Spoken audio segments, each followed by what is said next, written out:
أعوذ بالله من الشيطان الرجيم بسم الله الرحمن الرحیم۔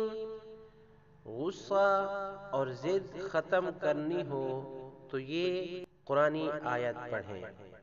اگر کسی کا غصہ ختم کرنا ہو، کوئی اپنے غصے پر قابو نہ پا رہا ہو یا بچے ضد کرتے ہوں تو ان کی ضد ختم کرنے کے لیے اور غصے کو قابو میں لانے کے لیے یہ آیت پڑھ کر پانی پر دم کر کے اس کو پلائیں، انشاءاللہ غصہ اور ضد ختم ہو جائے گی۔